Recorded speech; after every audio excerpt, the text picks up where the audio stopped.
Hi, everybody. How are you today? Yeah. Happy Thursday. I hope your week has been going well. I hope you've been going through the Glory in Family series and the things we are talking about. Yeah. Bambi, thank you so much for watching. Yeah. It's because of you that we are here, that God sent us and gave us this job because of you. So thank you for consuming the things that we are telling you. Yeah. Yeah. Welcome to Glory in Marriage podcast. My name is Mary Angela Chezira. And mine is Lillian Rantale Jones.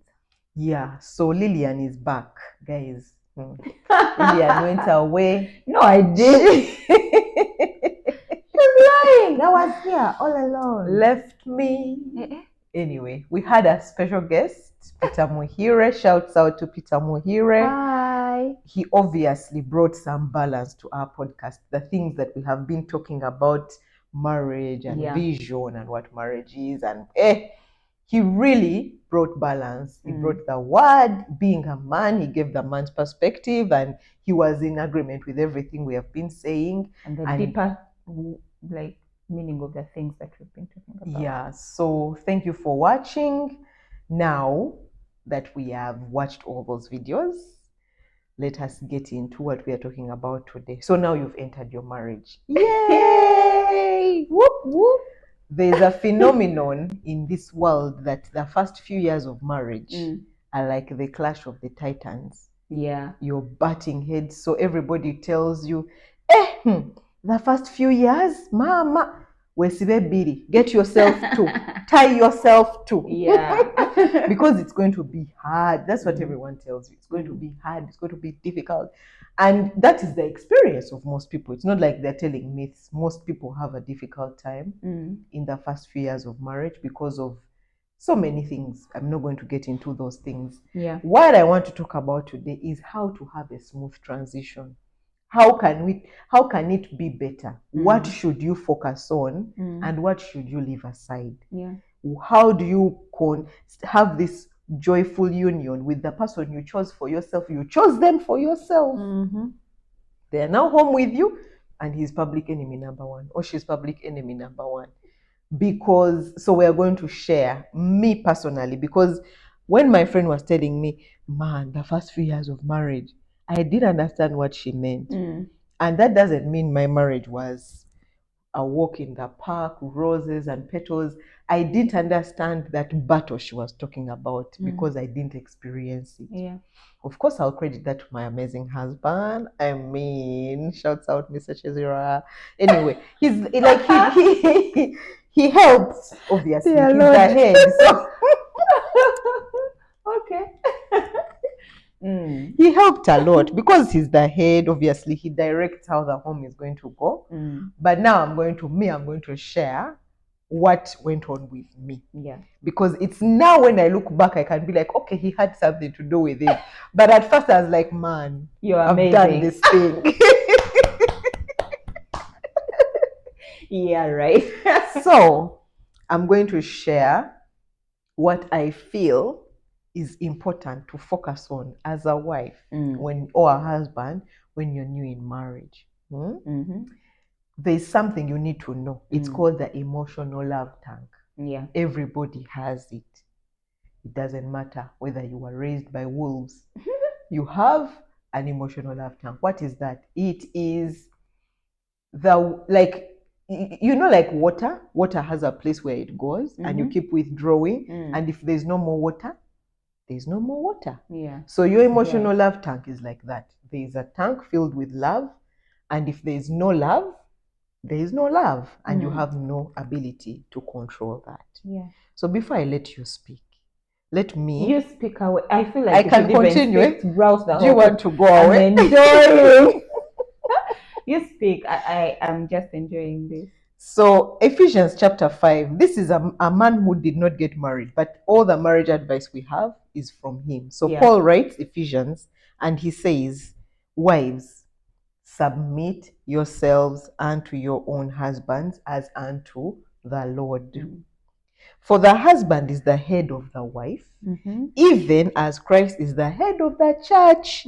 He is the savior of the body.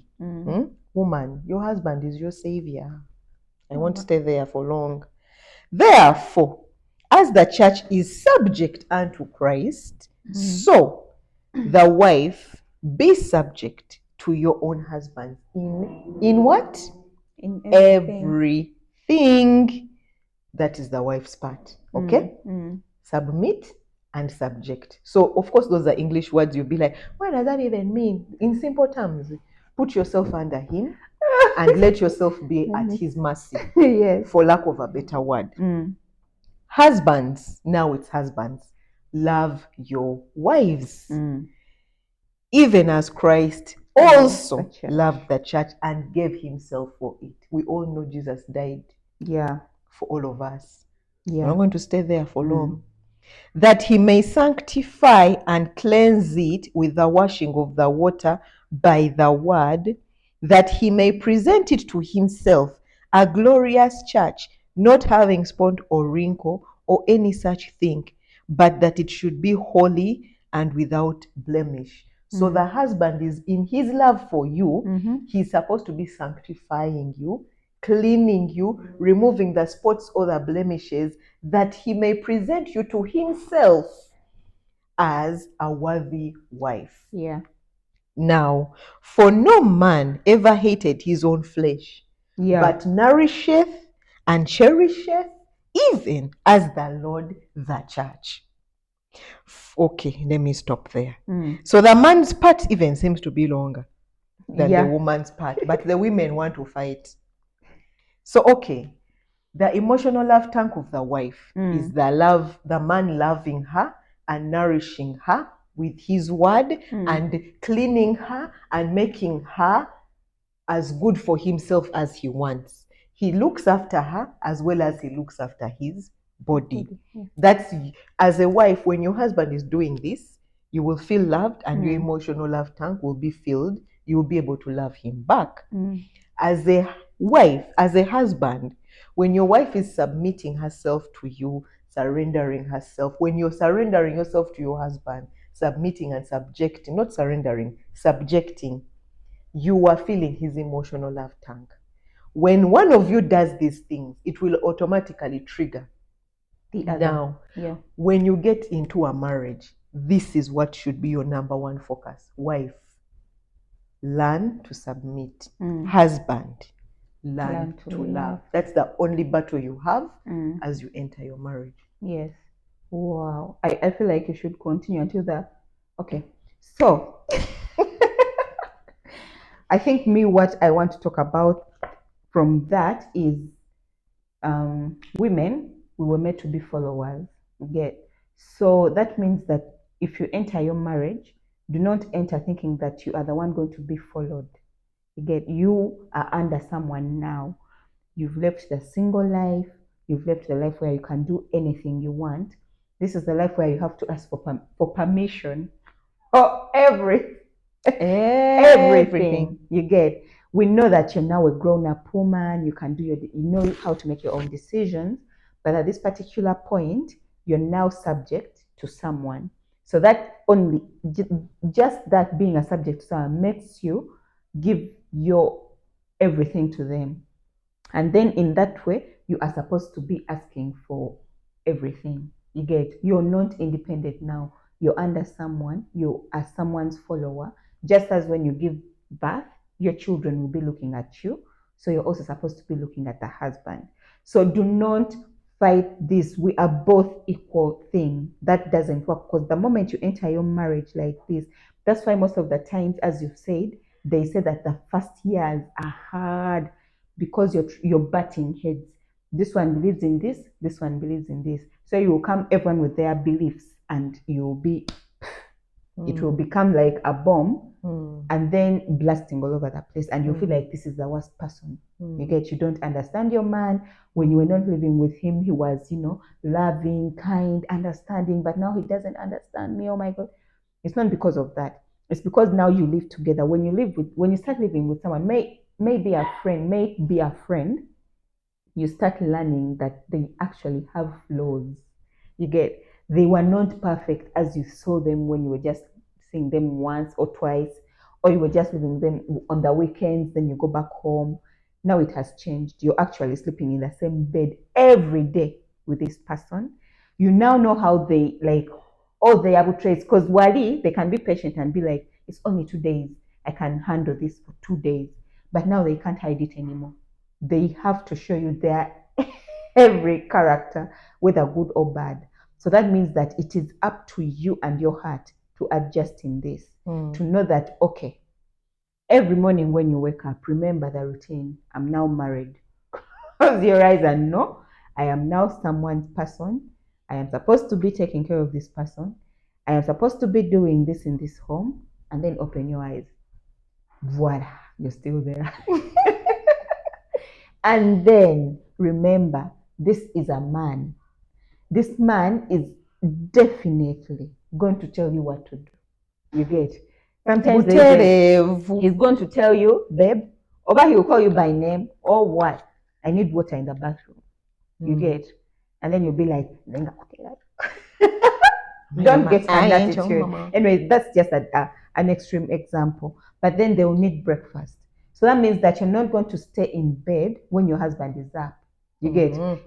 Unless he tells you no breakfast. But if he needs breakfast in the morning, do not tell your maid to go and do it, at least for the first years, Banangi. Be that loving wife that you were as a girlfriend. You get? So, you've now entered your marriage. Yay! Yeah? Kongs. Do not look at what everyone else has told you. Do not look at how people have said it's a bad thing, like it's hard. You are the person who makes your things hard. Husbands, yes. If you know why? Because I have looked at what everyone has told me, so I come with those blues, with those fears. You get it? And then I practically put them in my marriage because this is what everyone has said. And the more you hear them, what you hear is what goes on. What you listen to goes into you. And the fact that maybe you're afraid of doing it, or you don't want to do it, or you think it's what it is, you end up doing it. But then if you flow naturally and know that I am now in this marriage, this is my marriage, own it. This is my man, this is my marriage, this is my wife, you are going to flow. And then you will know what does this person like, what don't they like. Just observe. I think the first years are for observing. You get? Observe and taking things slow. To papa, when at go. I mean, they have to reach 10 years. Really? I know that I get that joke. But I mean, why? The 10 years are coming either way. I know, right? You get? So just take things slowly. Don't rush into, oh my God, this. Don't rush into thinking that it's going to be perfect all of a sudden because the honeymoon was perfect. So even at home, the honeymoon, it's now gone. Like the party mode is gone. Now life has started. So that's what I can begin with. Yeah. So we've been talking about marriage, not just being the wedding, but the fact that you made a soul tie. Yep. I think that was made very clear by our guest Peter. Yeah. That once you've made a soul tie, dear sister, you are married. So women have a habit of saying, I'll submit when he puts a ring on my finger. He's not putting the ring on your finger because you are not submitting. Now, some of you are even cohabiting, but you're married. You're just living together. You've not been acknowledged by family members or someone, but you are married. So you are saying, when he puts a ring on my finger, then I'll begin respecting him. I'll submit. As of now, we are equal in everything. Yeah. What you don't understand is that he's a man. Yeah. And you're married. When you walk in submission and respect towards him, he will recognize that you love him, you respect him, then you are worthy of him making a wedding feast with you. Why am I saying this? Jesus is making a marriage supper for all of us. Not all of us, okay. A chosen few who will be the bride. The ones who choose to be chosen. Don't forget Thank you so much. So he's making a feast for his bride. But we are all Christians and we are all called to be the bride of Christ. Mm. But there are those ones who have subjected themselves to him and submitted themselves to him. Mm. They have surrendered their lives for him. Those ones are the ones he's going to pull up and be like, oh, this is my wife. This is my bride. Mm. But we all say, oh, I'm the bride of Christ, without showing any characteristics. Your men, you who the man has refused to do the wedding, and it's like he can't do it. He just is not doing it. Yeah. It's because something is missing. And Yeah. for him, in his mind, is like, but why? Mm. Why must I do this thing? Because for him, he knows he has taken you, you belong to him. Mm. But he's not going to do the thing you want because you've not become worthy Yeah. of it. And that's for the ones where he's able to. There are somewhere, Things but haven't even yet then, he worked can out. still do something. A man is able to, if he decides to do something, he will do it. Mm. So you who think that because there is no wedding ring, there should be no submission, you're handling this the wrong way. Yeah. You actually should be in submission. Now, what's funny is when they do the ring, then all of a sudden the marriage becomes hard. Yeah. Because you've just been doing your own things and he's been leaving you. Mm-hmm. Now he has put a ring on your finger and he's like, you will align. Now things are hard. And now things are hard because you've grown a big head. You want to do things your way. Mm. And I am convinced, maybe someone needs to tell me different, that the reason that disagreements prolong is because I refused to submit. Yeah. You've not been working it. Yeah. So it's going to be hard for you to actually. Exactly. Because you thought that the ring is going to change everything. But then the ring is put on and the man is your still true colors come out. Because thing is this, it's like getting money. You've been poor and then all of a sudden you get money. Money is going to just bring out what you truly are. It's not going to, yes, it's going to make your life easy and all, but it's going to now bring out your true self. Yeah. Because here you're poor, you can't really do anything. So when you get the money, that's it. That's the way you've been acting as a poor person is just going to elevate. If you've been an evil person, you're going to become worse. If you've been good, you're going to be good. So it's the same as the marriage.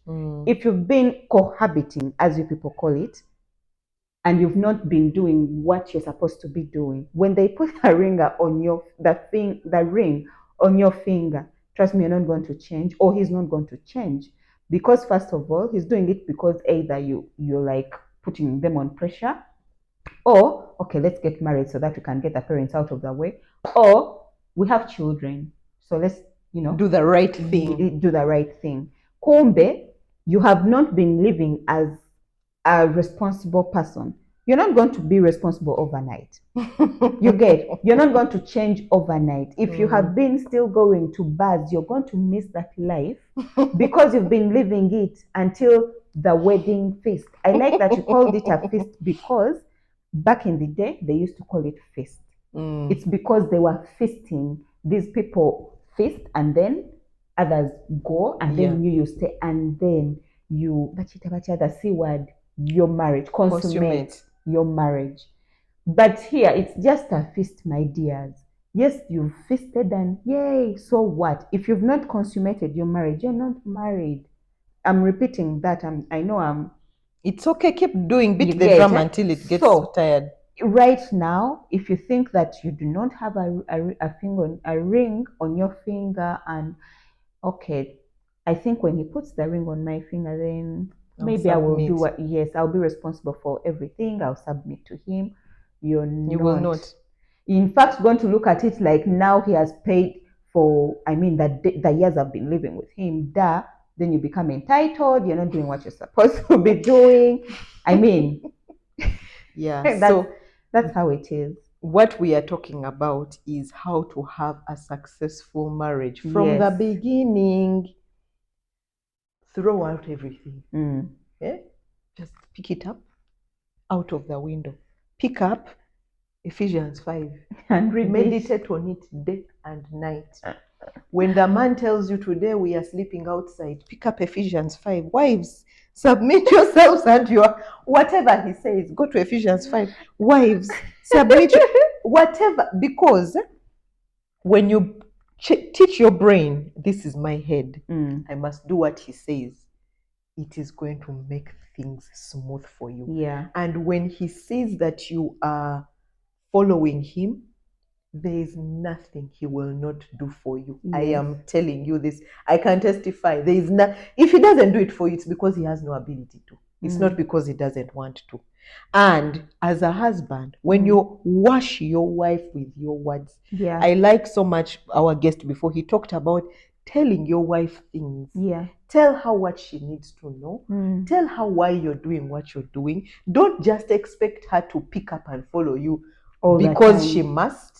Sometimes we suffer understanding things, and we are not being mean. Yeah. We just don't understand how A plus B equals Z. We are not logical people. Yeah, so wash me with your words. Help me understand where you're going.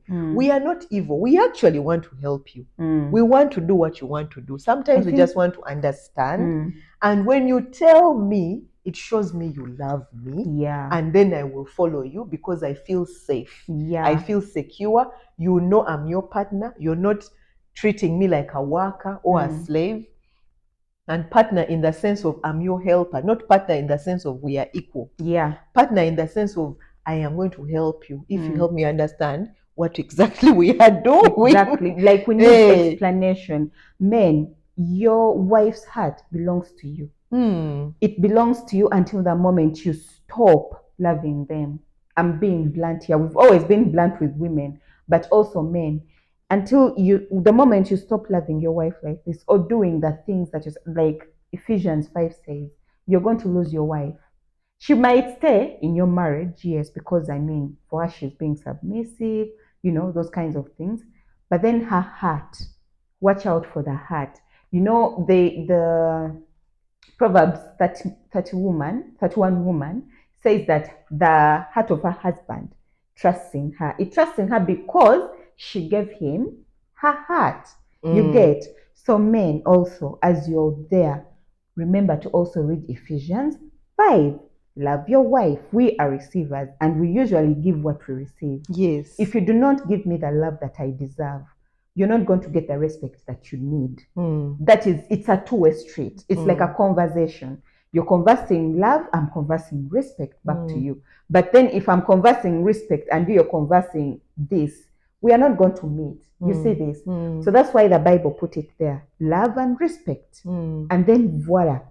It's beautiful. It's making a home. You get what I'm saying? Like you're making both ends meet. So in that way, your wife is not she doesn't feel like she's left out. You also don't feel like you're left out. You're actually coming together. And this is supposed to be built in your first years of marriage. Not later when you realize that, hey, so this is how he is. You've already broken your trust that you have now to be rebuilding. You've already broken the love, the respect. In friends, kumbe in your first marriage, your first years, that's why you're supposed to start building this. So that even if you're falling out, you can easily bring it back. Yeah. Because both of you understand each other. Both of you know that my man speaks respect and my wife speaks love. And then you bring it together and then it makes a complete home. Makes a complete home. Yeah. Sometimes women use he's not loving as a reason to not respect. Yeah. What I would say is jumpstart it. You know, a car when it's not working, you start the respect thing. It will touch his heart. He will respond. Same with the man. If she's not respecting, you love her. Yeah. She will respond. She will respond because definitely. she now sees you see her, you value her, and so you're not just misusing her or just be like, whatever. And then one last thing. Cancel. Okay, what do I mean? There's this phenomenon in the world. If things have failed, always have someone who you run to fix things. What I would say to you, get godly counsel. Yeah. Get someone who you know is going to tell you, submit. Yeah. Stay away or from committees. Love. If you get someone who is like, men, please flee from your life, flee for your marriage. Yeah. Because the words of a talebearer, they're like dentimosos. They'll go inside and it will not ever get out. So seek counsel from someone who you know will tell you what you don't want to hear. If the person tells you what you want to hear, be like, oh, okay. Yeah. And then you know, I shan't ever go to this one Never for go advice back there. because they are not for you. It will spoil your marriage. In other words, What she's saying is stay away from committees, women committees. Even men. Yes, in our group we call it Bidura Byabacha. They go, they sit, it's a circle. Instead of talking about important things, you're talking about fake things. And then what's funny is they start announcing in churches, the newly married, please, we have meetings on such and such days for married people. And then they go there, they are trash talking the partners. You get, that is not okay. So stay away from committees. As she has said, seek good counsel, wise counsel. Stay away from those counsels that actually are not godly, because your marriage is going to be spoiled instantly. People are actually showing off how for them their husbands are doing for them things, or their wives are doing for them different kinds of things.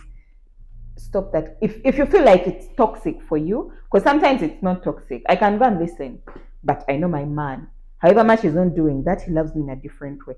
I can listen to you and I'm like, okay. But if you feel like this is toxic for you, the conversation is actually turning your heart away from your husband or your wife, please flee. Like, flee. Don't even look back. Don't come back. Put up excuses for you not to go back to those meetings, because they are spoilers. Yeah. So with those few words, this is a sub-series. So this is episode 1 of episode 20. Because we are still talking about what to focus on in the first years of your marriage. Today, 29. Yeah. Today we are focused on the first thing the Bible says. Respect, submit. That's it. Yeah. Bye.